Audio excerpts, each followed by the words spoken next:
underdog isn't defined by the odds, but by the heart and determination to beat them.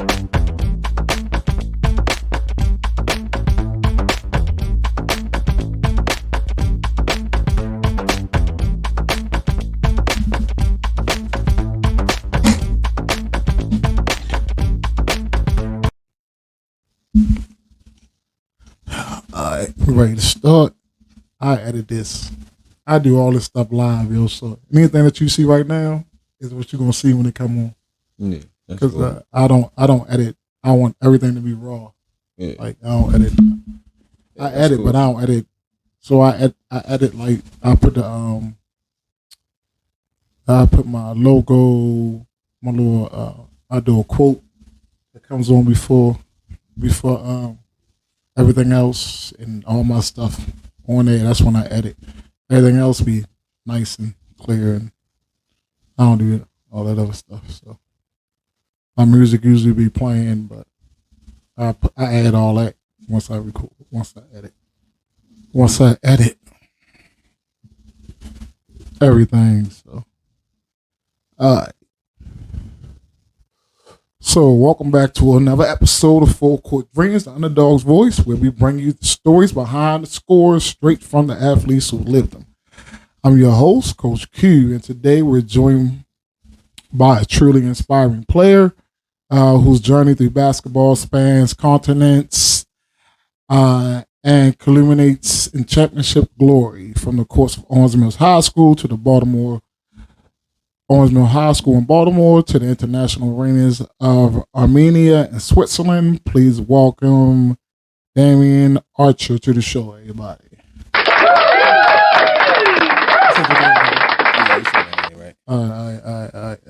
Yeah, thank you for having me, Coach. It's great to be here to tell my story. Yeah, man. And from what you sent me, man, I can't wait to hear this story.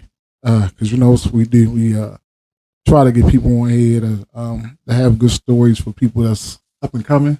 Yeah. You know what I mean? So they can, find some type of inspiration and, know how to navigate stuff. Right.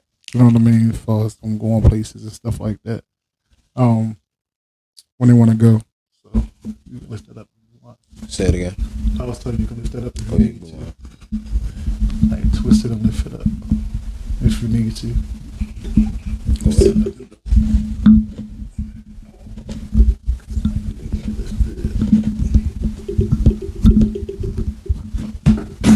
Sorry for the noise, y'all. Oh, all right, yeah, that's a bet. Yeah, that's cool. Yeah.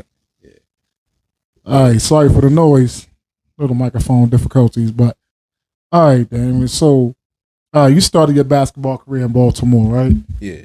All right, at Owings Mills. Yep, Owings Mills High School. What was it like laying the groundwork for your career in those early days? I mean, I originally started playing basketball for the Baltimore Stars probably when I was probably like, I want to say 7 or 8. Played 8 and under Baltimore Stars. That's when I really started falling in love with the game of basketball, and then I just progressed throughout the years. I mean, there was a couple of times where I played for a lot of good teams in Baltimore. I just wasn't the guy. Like, there was guys I played with, all the big names, a lot of big name guys. I was on those teams, but at the time I really wasn't putting in the grind and things like that. So, it made me pay the way. That what I really want to say is like this journey was tough for me. Like, I had to work. I ain't always been the guy and things like that. So going to high school, it was really tough for me. I started off playing JV. Okay. And things like that. My 9th grade year, I played JV. 10th grade, JV, same thing. And then my junior year, played varsity. So, And, what? So when did you figure out that you need to start taking it serious? To be honest with you, I ain't even gonna lie. I ain't start taking basketball serious till I graduated high school. Oh wow! Cause I could always play. I could always score the ball and just play defense. That's just always what I did for real. Right. And junior year, like I was saying, I came out the bench, but I shot the most free throws on the team. Oh, all right. So you got to the bucket. I mean, you got your basket a lot. Yeah, I can always get to the basket. That's just one thing I can always do for Yeah, real. you sound like me. That's one thing I can do for real too. Cause I ain't like for me also. I ain't take basketball serious. I was good as I don't know what, but I ain't take basketball serious. Like I could play. Football was my favorite sport. Right. So, but when I got really good at basketball, and me and my homeboy was down here talking about it a couple of weeks ago, and they called me sorry. I was like, when I was young, they called me sorry. So I left for like the summer. Right. I went over to my cousin's house. My cousin know how to hoop. Mm-hmm. So like he taught me a lot of stuff, and I came back killing them. And they was like, he was, I used to get picked last, Right. and they started picking me first and stuff. So I get that part about not really taking basketball serious till you got out of high school. Yeah. Yeah, because like I had a contract to go play at Towson Catholic, Yeah. but I never signed it, and I Right. never told my mother about it until 2 years ago. Yeah. Well, like, I ain't gonna say. I mean, yeah, taking it serious, like far as like working out, I never worked out, but like Oh, okay. I would play. Like I would play in gym class, stuff like that. We would be playing. Like I would play AAU though. I would play AAU every year, but it was just something to do for me at the time. Like I didn't know how serious or how far I really wanted to go. I knew I wanted to be a pro, but I didn't know how much work it took for me to get there. To be honest with you. Right. I think that's a surprise for most of these kids out here now. I don't think they realize how much work it takes Yeah. to get to that pro level and have them pro skills like that. If you ain't working on your game every day, then I don't know what to tell you. No, for real though. You're talking about going to the pros. Yeah, it's definitely different. I will say that for sure. Like I said, I always played hard. Like I was always cool, like decent, but like just taking it to the next level was just different. So after high school, the path took quite a journey. So after high school, you went through junior college circuits before landing into a 4-year school. You went to how many junior colleges? Shit, I went to 3 junior colleges. 3. Yeah, 3 junior colleges. 3 junior colleges. So what happened? Like, So I mean, the first time, I was playing my senior year at the high school. I was playing AAU. I picked up an offer from a community college called Lebec Community College down in Boston, Kansas. oh, okay. So I went there. I mean, I was playing or whatever freshman. I probably played like 15 minutes average, like 7 points, something like that. But I was getting the hang of everything, and I got hurt. Oh, And then it was a crazy story. My coach, he got fired for arson. What? Yeah, it was crazy. arson. Yeah, it was a crazy time, and it was just like, yeah, For real? yeah, I'm for real. Like it was to the point where like we thought we was coming back or whatever, and like I just get the call like we not gonna bring you back, but it was a whole new coach. So I did my little research or whatever online, Google my coach, and then I seen that's what came up, and I realized like, it was over with. But up until that point, I had got injured towards the end of the season for real. But my injury, I played on it for the rest of it was like 5-6 games left. I played on it for whatever. It had got better. But like I was playing, but when I got home, I went to the doctors and I had surgery on my knee. I tore my meniscus or whatever. Oh, wow. Yeah. So then after that, I went to this school called Fort Scott. I really think I came back too early.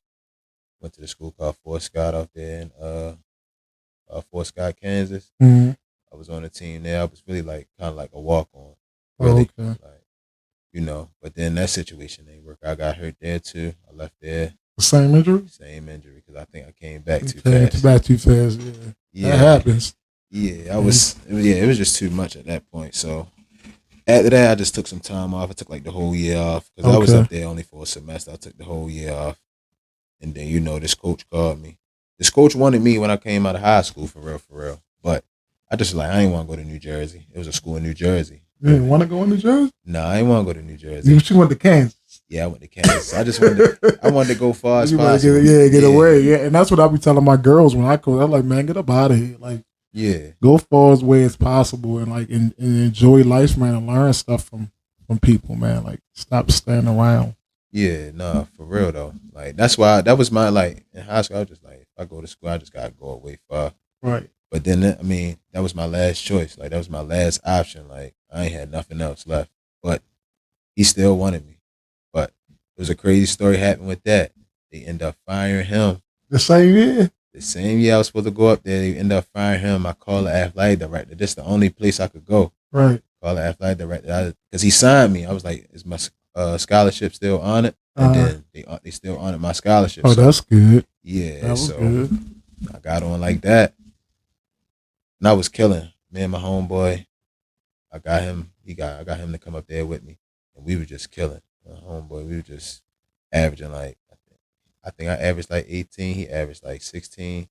Got all conference and stuff like that. We were just going crazy. So it was just after that. That's when I started seeing the progress going up.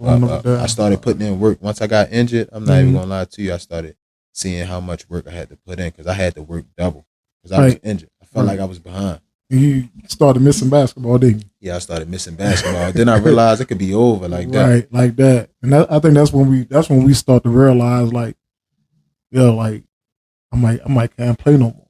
Yeah, for you know real. what I mean. So this might be the end of my thing right now. So is that school still exists? What school? The junior college. Actually, they probably their program probably shut down probably like 2-3 years ago. I think my team, we won the most games up there. We went the furthest, like we went to the championship and stuff like that. Oh, okay. So yeah, we set a couple records up there, and it was, I made it work from there. So you went to a championship a lot. Yeah, a lot. How was it? All right, so going back to Owings Mills, did y'all ever go to the championship at Owings Mills? No, I never went to the championship at Owings Mills. I mean, Owings Mills is Owings Mills. Right. I mean, we had a couple hoopers, but it is what it is. I mean, yeah.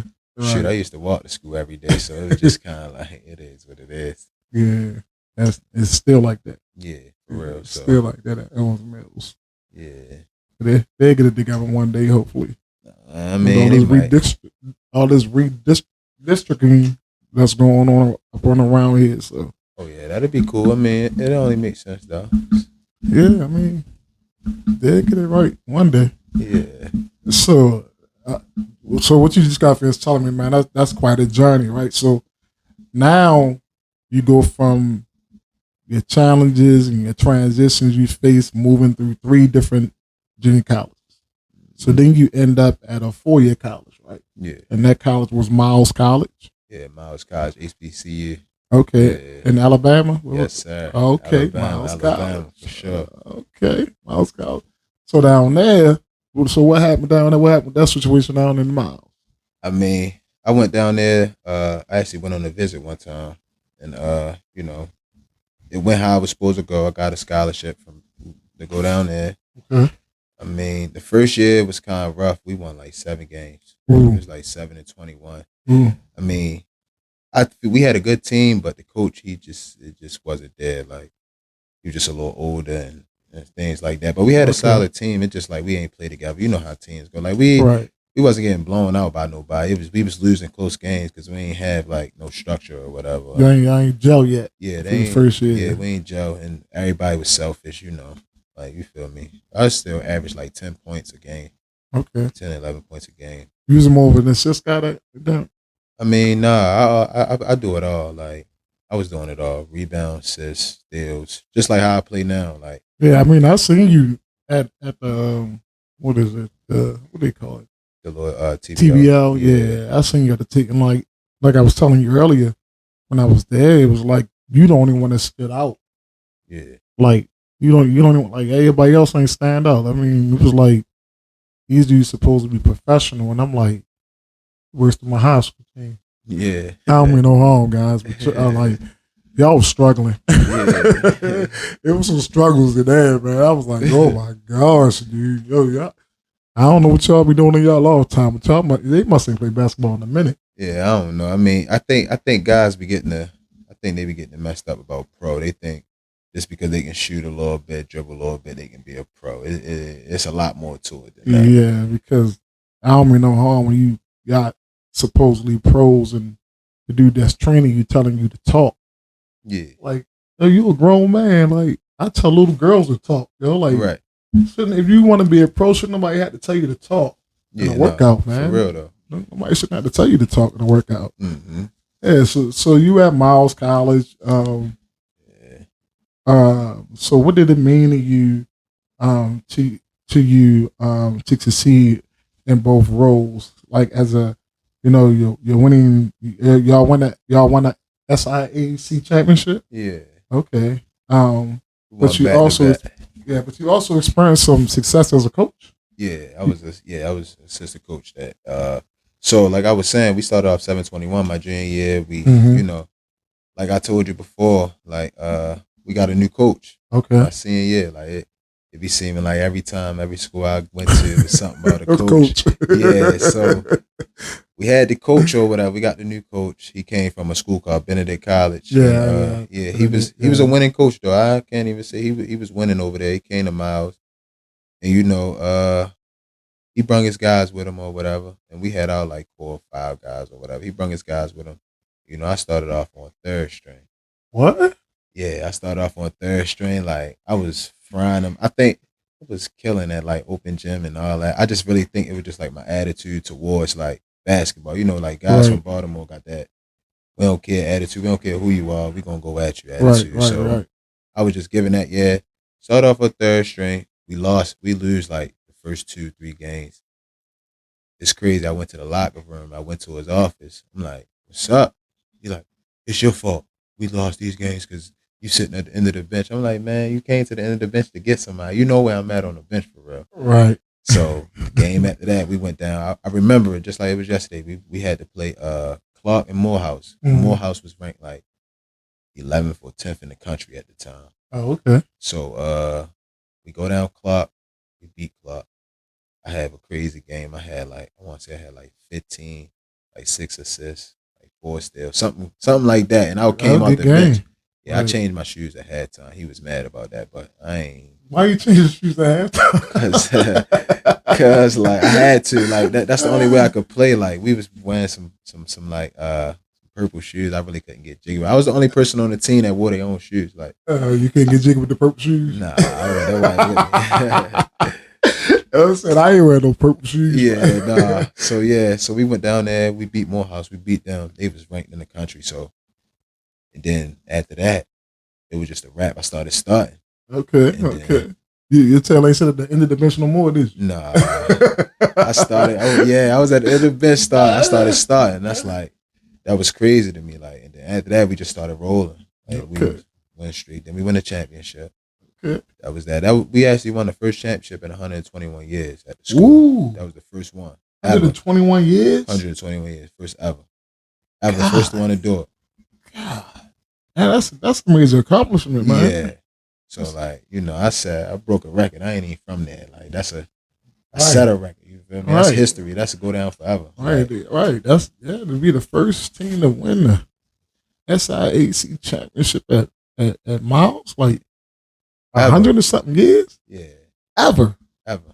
That's ever, y'all. Like that's crazy. Ever. That is crazy. People's grandparents ain't even that old. 100 and something years. Yeah. That school been open that long. Oh. Miles. Yeah. Is it still open? Yeah, it's still open. Yeah. We still doing what we doing, still winning. Oh, okay. Yeah, we're a powerhouse now. After that, we turned to a powerhouse, D2. Oh, yeah. I mean, that usually happens when you win the championship. Now everybody want to come. Yeah. So nobody want to come when you lose. Yeah. Like, coming in, for me, even though like I took over Newtown this year, and we had a pretty good team. Like we was 18-5, so we had a pretty good team. Like I like coaching the underdogs, man. I like, you know what I'm saying. I like I'm not the type of coach that's go out here and get everybody that's good. Like I like coaching people that don't know how to play basketball. Yeah, that's cool. Yeah, because you really grinding from the bottom to the top. That's how it go. I really like that, man. That's how I built my basketball organization, man. And my girl's still getting to college. Yeah. Still getting to college. So then, then I started coaching. The year after that, I had to stay and get my finish my degree. Okay. So I had to wait till December, and while that time I was like, they just like you might as well just get on the coaching staff. So I got on the coaching staff. We was coaching. I was working the guys out, things like that. I was still working out though, like working to be a professional and whatever. Right. We happened to win it that year. Back to back. Back to back. Back to back. You the man, yo. Shit. Back to back. Goodness grief. So it seemed like, so from the rough spots, it seemed like persistence, never giving up, starting to pay off for you. Yeah, always. Right? Always. Like, just never give up, y'all. Just keep on pushing no matter it don't matter where you start. It matters where you finish, Yeah, right? it's definitely about where you finish. Right, Sure. right. I'm assuming your story is not over. So after Miles College, right, you move on to you move on to your professional career, right? Right. So you made significant marks in your basketball tour, Yeah. right? And Armenia. So tell me what that was like. I know you said you being one of the 24 players out of 75 is impressive. Yeah. So tell me how that journey was. Can you describe, what that selection process was and how it went? And Yeah, I got you. I mean, I had went to this. I forgot what summer it was. It was summer 2020. I ain't forget. It was summer 2020 or 2019. One of the two. I think it was 2020 to be for sure. It was before COVID hit. okay, Well, it was after COVID hit. I want to say it was after COVID hit. COVID had hit. Eurobasket had a summer camp down in Atlanta. It was just like a pro showcase or whatever, and I went there. It's a company called Eurobasket. They help people get overseas and things like that. So I went there. I was killing. I placed like 15th out of like 100, maybe like 150 guys or something like that. Mm. And then they asked me to go on a tour to go to Armenia. It was that was the only country, that was the only tour they had open at the time because COVID and stuff like right, that. yeah, And that was the only country really open at the time to really go play basketball, like for the caliber type of yeah, to get on. I needed to get on at this time. So Right, I mean, right. I think that I spent my last $1,500 that I had to go on this tour, and I didn't get picked up until the last game. I was consistent all the way through, but we played the Armenian national team in the championship, and Oh wow, went crazy. And they went crazy. no, Y'all went we crazy. went crazy. And after that, like, I had this team just come up to me like, "Yeah, we're gonna take you," and this, that, and the third. So after that, it was curtains. Like, I just started Wow. going crazy. Like, had a couple 50-point games. Yeah, 50-point man. triple doubles, different things like that. Yeah, so it seemed like Armenia went good for you. So your time in Armenia wasn't just about playing, though. You also won the American Cup. Yeah, Okay, tell me a little bit about that and the MVP, right? yeah. All right, so let's talk a little bit about that. The Armenian Cup, my first year, I was a rookie. Mm. We played the Armenian Cup, the team in Bahadni City. Okay, I had a triple double in that game. Actually, I had 19, 11 assists, 10 rebounds that game. And we won. We won by like 5 or 6 at the end of the game. It was a good game for the most part, but that was right after I finished coaching. I went overseas and won another championship, just like that. you was on a championship winning streak. Huh? Yeah, I was just going crazy. So then I won MVP that year too. And then I came back a second year. I got MVP. They added a couple different teams from different countries to the league. Okay. So I won MVP of the league. I'm talking about those guys that's supposed to be better than the league that I was playing in. They was coming to our city, in Yerevan, Armenia, and we was just beating them. Like, my team was number 1 in the league. So Oh wow, always, and then, yeah. man, that's good. So we go from Owings Mills to 3 JUCOs, the Mile College, to a very successful career overseas. Even dropping multiple 50-point games. Yeah. Sheesh. Well, you sound like Kobe now. I'm like, Yeah, oh, in Armenia dropping 50 points and stuff like that. Let me find out. I mean, I can believe it, man, because like I said,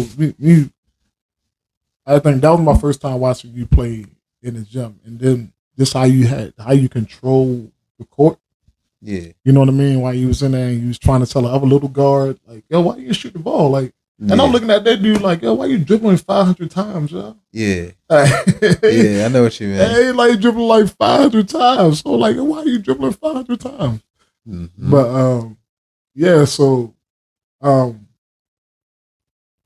in your stint in Armenia, where did you go after that? I went to Switzerland. Yeah. Okay. I was in Zurich, Switzerland. This was the 50 point game right here. Oh, 50, 51 and 10. Yeah. Killing. Yo, Yeah. 51 and 10. 51 and 10. Jeez, 10 assists. Okay. Yeah. So you actually contribute to what?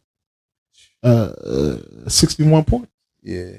You say that. Probably more than that because, layup too. That's too. It's probably like 80 points, 100 points. Yeah. Depending on if it's a three. I had a shooter on my team at the time. He used to hit like 5, 6 threes a game. So, yeah. I was going crazy. Did you ever think about getting into coaching? Yeah, I think about getting into coaching once I finish playing basketball. I really want to stay at the college level because I was kind of already there. I feel like I really just want to be a recruiter, not really a coach, to be honest. Because I don't know if they closed it yet or not, but Loyola's looking for a man assistant coach. I don't know if it's close or not yet, but I'm just letting you know just in case you want to put your hat in. Oh yeah, and definitely. I definitely do that. I definitely got a nice resume for us coaching and stuff like that. So coaching and playing, we was number 1 in the country in defense when I coached and played at Miles College. So, and I'm gonna give you I think I still got the email. I mean the website that this coach gave me. I got you. Where all the NCAA jobs are, and I give you that too. Yeah, that's because there's a lot of coaching jobs that's opening up, like that need to be filled quick. And I want to coach in college too, but I want to wait till I win the state championship. Yeah, no, I feel you. Yeah, I trying to be. Yeah, that's how I go though. I'm trying to get that state. I want to get the state championship before I go coaching college. So you can get that though. A lot of coaches, college coaches that I know ask me why I'm not coaching in college yet. Yeah. So, like I want to win at each level before.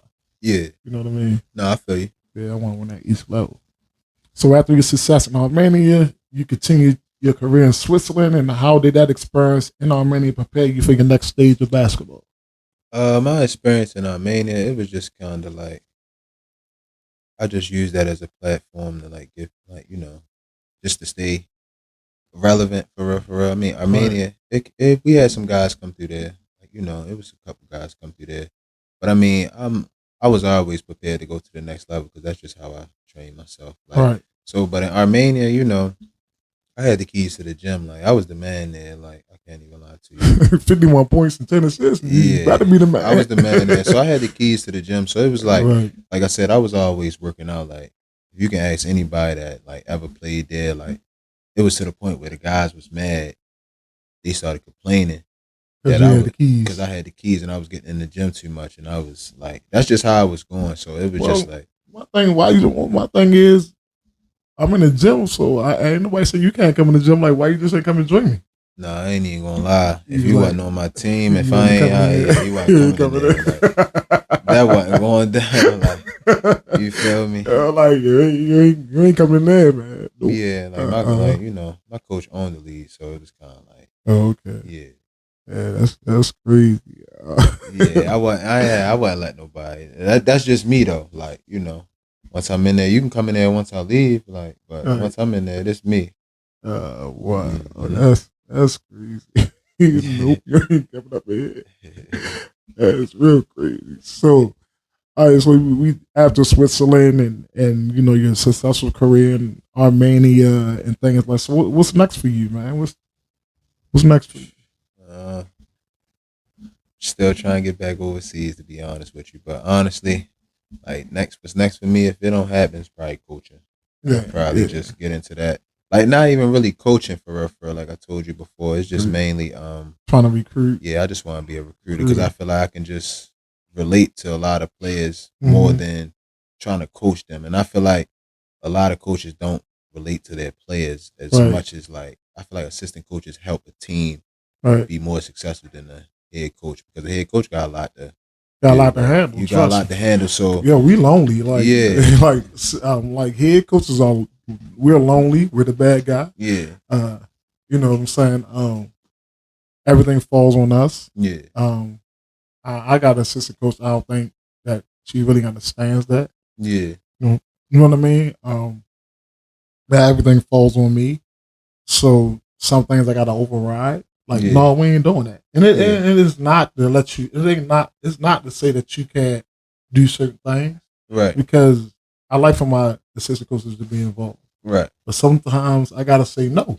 Right. Like, no, we're not doing that. Yeah. Like, but she takes it a certain way when you do that. No, I mean, yeah. Like, and I learned that from being like on a like I said on the college coaching staff, and like, you know, we was winning, so it was just like I seen how much pressure was on my coach, and it was really like he had to, like, you know, game plan for what he gonna game plan, but it was up to like the assistant coaches to get the guys ready, right, and things like that. Because I mean, like I said, he got a lot to do. Like, so I really want to be the recruiter, get the good guys in there, and just, you know, work them out. Like, you know, actually, like, you know, when you come to a school, I want, like, when they come to wherever I'm at, like, you know, which I'm trying to get back to Miles, I just want you to come through there, and it's like when you leave there, you like, I got better. Like, right. That's my goal. Like, you know, a lot of people don't go places and they be like, I got better. Yeah, I got better. And that's where it should be at everywhere.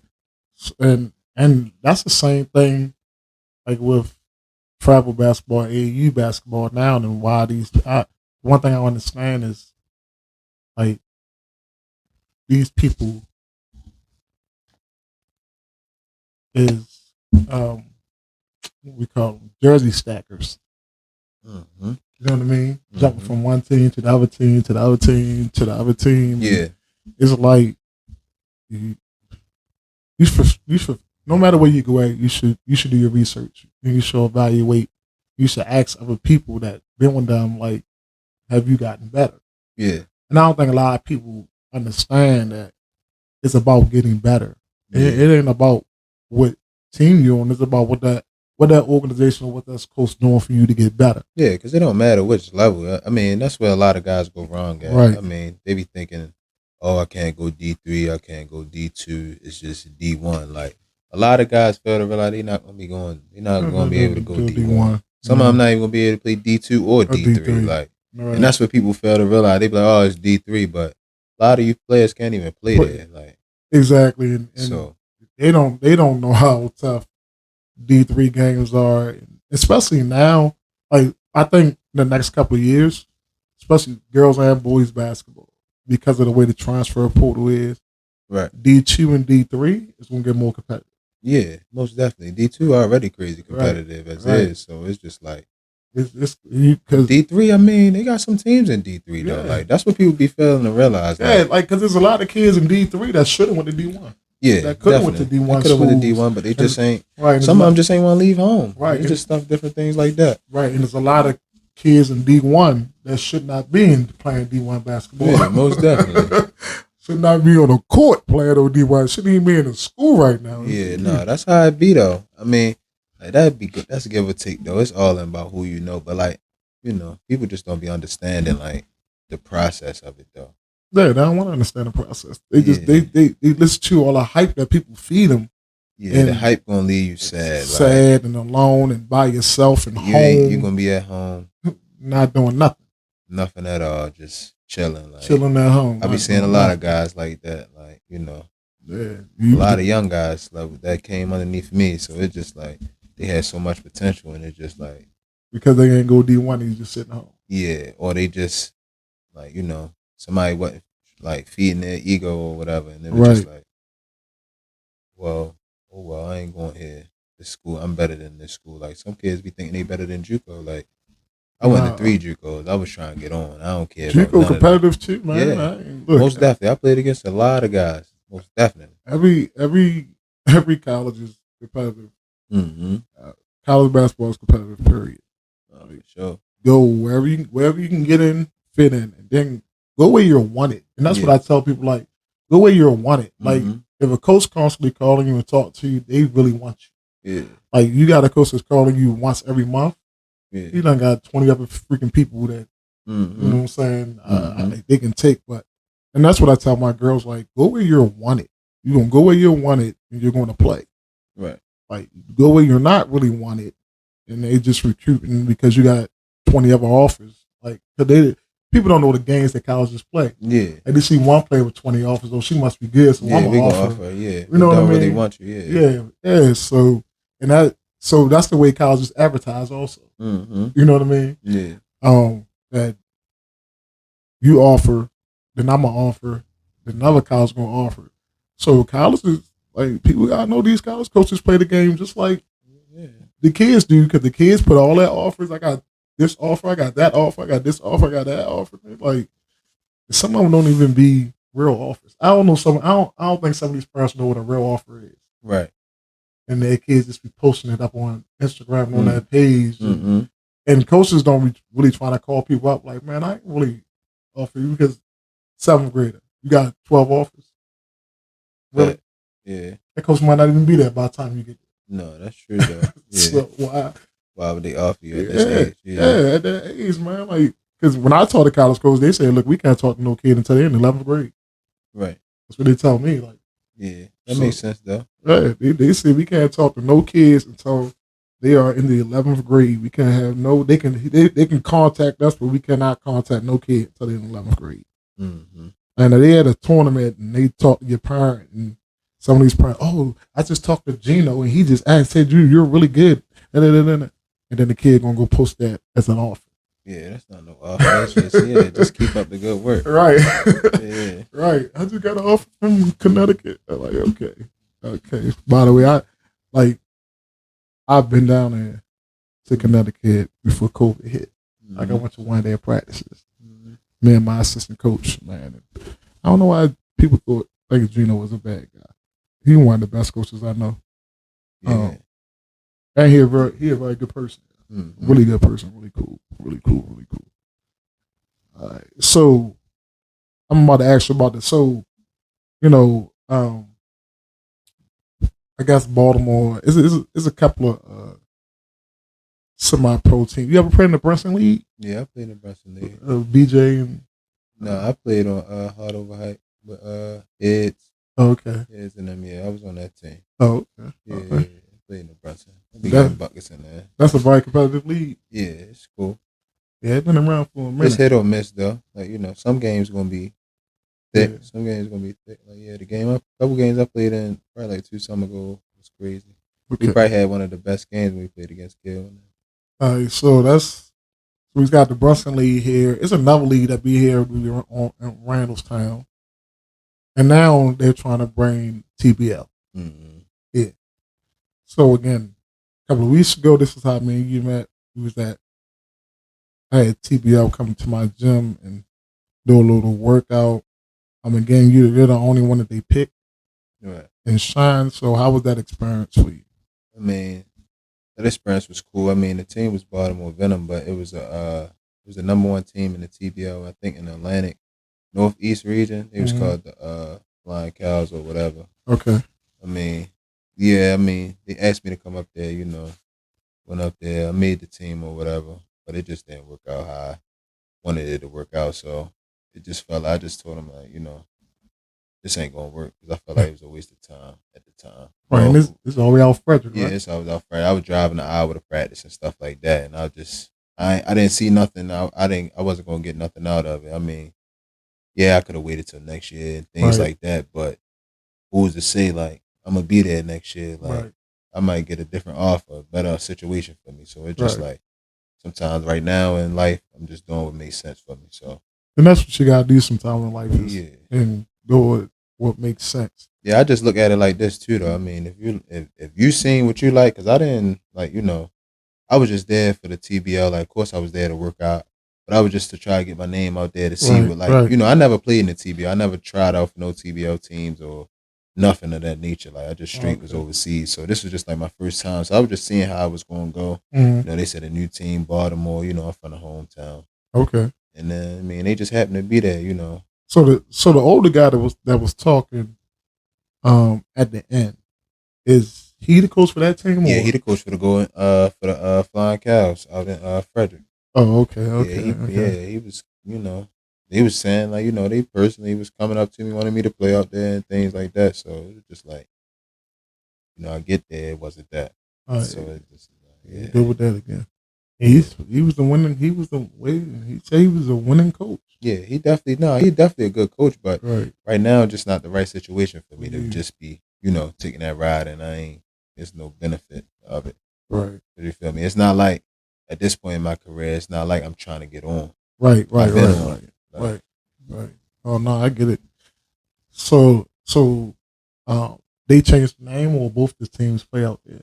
Nah, I'm not really sure about this new team here. I think they call it like Baltimore Venom or something like that. I'm not really sure, but I never even knew nothing about the Flying Cows for real. For real. I ain't know nothing about that till I ain't know nothing about the TBL even. Yeah, till I knew about the TBL, but I never knew nothing about like the Flying Cows like until I came to that workout like or whatever. I forgot how me and the guy hooked up.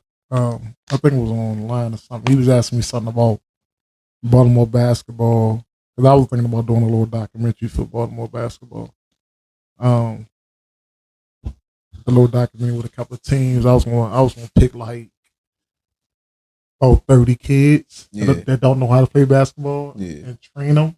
Yeah. And then have them play in like a little tournament and take that team to Kentucky. Yeah. I was thinking about doing that, but then life got in the way. Yeah, no, for real. Life got in the way, and I'm doing all this now. And it's coming along pretty good, things like that. So, as far as being an underdog, like have you, through the early years, of playing basketball, have you ever really seen yourself as an underdog? Yeah, I always see myself as an underdog. Even now, like I go to gyms now, go hoop. I'm always the underdog. People don't really, because I wasn't like a name in high school, so it's like it's kind of like got that chip on your shoulder. I still got that chip on my shoulder, right. And like even I feel you. you feel me? I always keep that chip on my shoulder. So I always look at myself as the underdog in any situation. You feel me? So if there was anything that you could tell a young kid that's coming out right now, what would it be? As far as basketball and life, just life in general. Just keep going, like. Through all the obstacles, trials and tribulations, you just gotta keep going. I know it'd be tough. It's easier said than done, but you gotta keep going. Like things get difficult. Like I've been through it all. Like so it's just like I'm one of them ones that you can really like look at and be like, I made it through tough times. So it's just like if I feel like if I can do it, I feel like anybody can do it. You know what I mean? So you got to like. I tell people like. Use basketball. Don't let basketball use you. And definitely. It seems like you really use basketball. You got to travel overseas. Like, that's a great feat. Mm-hmm. You know what I mean? Playing for Armenia, getting MVP. There's a lot of people in the NBA that don't even get that. Yeah. You know what I mean? Having multiple 50-point games, winning the American Cup. Like, that's success to me. Mm-hmm. Like, that's success to me. And I don't think you fell short of anything. Yeah. And you know what I'm saying? I really enjoy your story. And if anybody that's out there listening, man, like never give up. Never give up. Keep on going. You just gotta focus and stay on it and keep working. Mm-hmm. It's what you really have to do.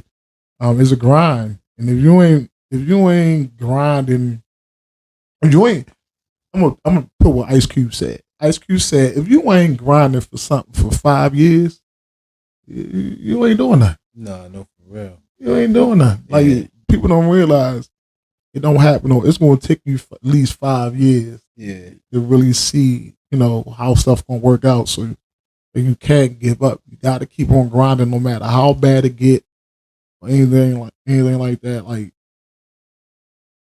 you gotta stay up late. Yeah.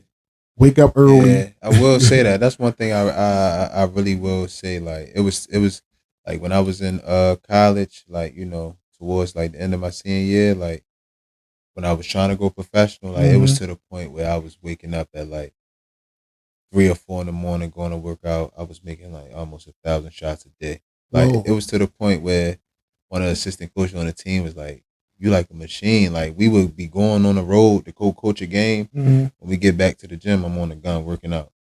It don't matter what time it was. So it was just like, that's why I said, like you said, early mornings, late nights, early mornings. Yeah, it really pay off. Like I can't even. And I can tell because like again when I seen you at the trials at the workouts, you knew how to get to your spots. You knew where to shoot from. and how to get to them. Like half these guys can come off the screen properly. Yeah. Like, yo, but it's like he was in control of every moment. Yeah. There wasn't no wasted movements with you. It wasn't no over dribbling. It was like one dribble pull up pop, two dribble pull ups pop, cross, downhill. Like it was just poetry in motion, man, to watch that type of basketball. And I really applaud you for being that type of player, man, because it's hard to find those type of players these days. Yeah. It really. I think that's a specialty now. Is to find a player that knows how to get to their spots, nowhere to shoot from. And I tell my kids that all the time too. Like wherever you're good at, wherever you're hitting your shots the most, try to get to that spot.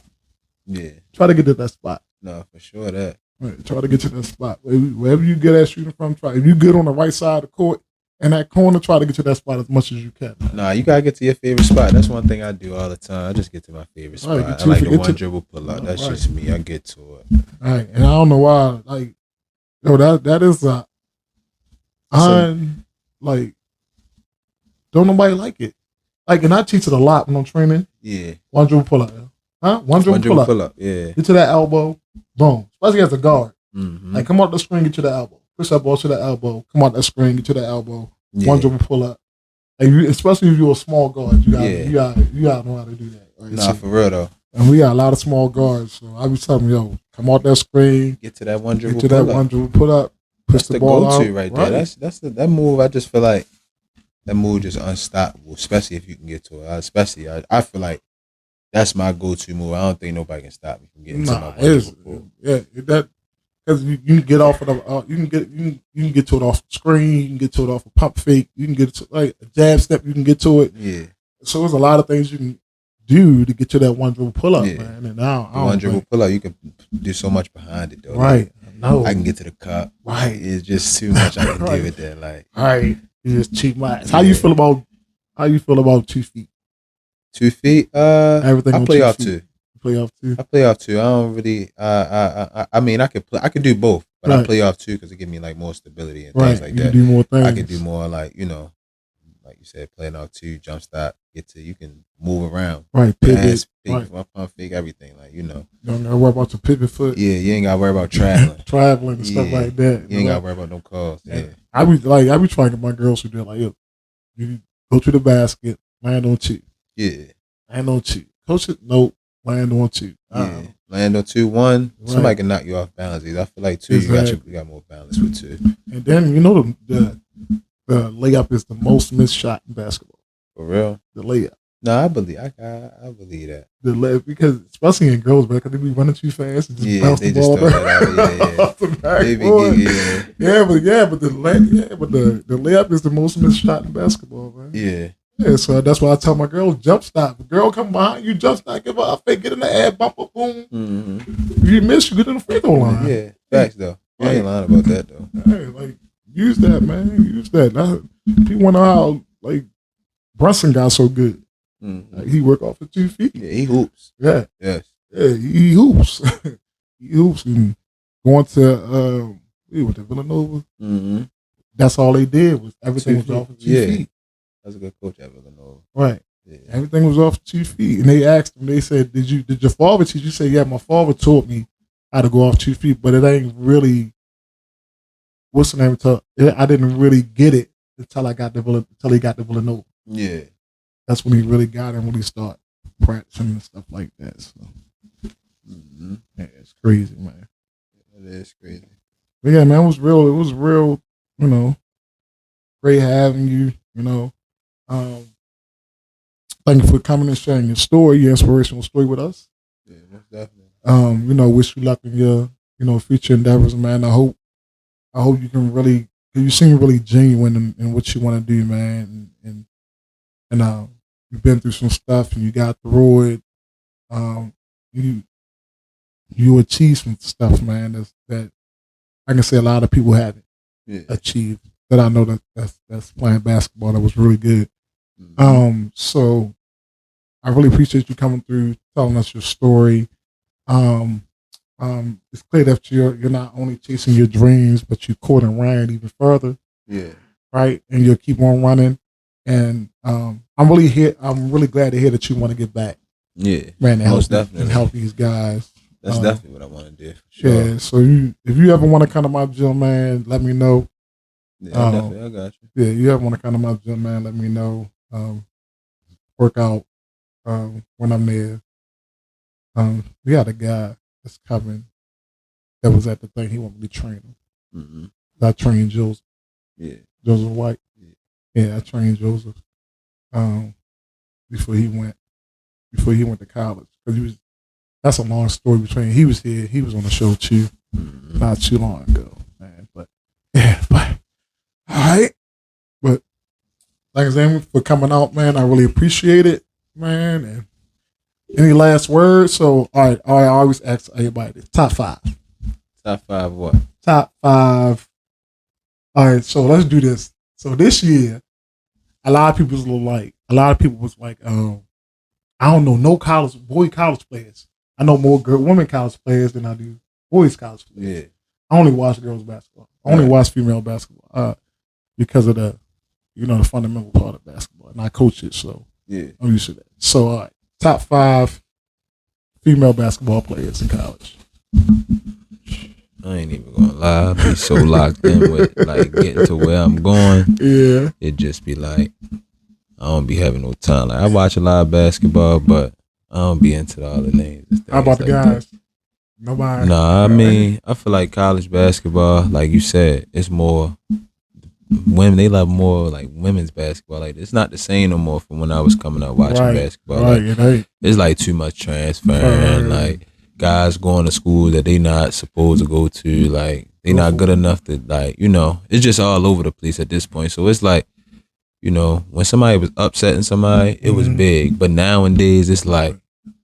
Okay. Like we seen this coming. Like back in the day, and like number one, like it's still so shocking and surprising. But then you start looking at the rosters and be like, okay, well this guy transferred from a high D1 to this mid major, so it's like he getting confidence. Like you see what I'm saying? Like if somebody go to Houston and they transfer to like a Prairie View A&M, like a little major D1, they gonna kill. Like you know what I mean?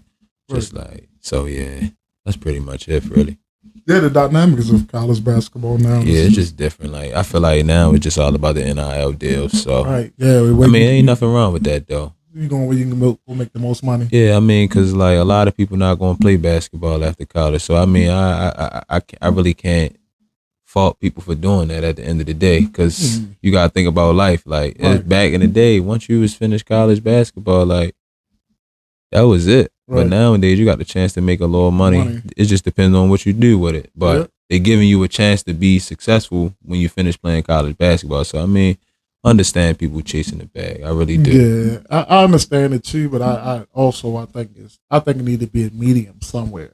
Yeah, they need to make. I mean, yeah, but I mean, like they said, like I just feel like just like everywhere you go, all the top players are always gonna get the most money. Right. But because it's like close we talking about now, like you can't build a relationship with players no more.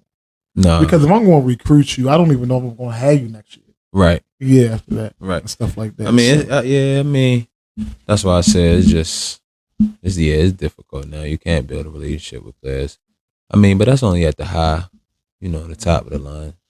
All right, man. I really appreciate you. So let me let you get up out of here.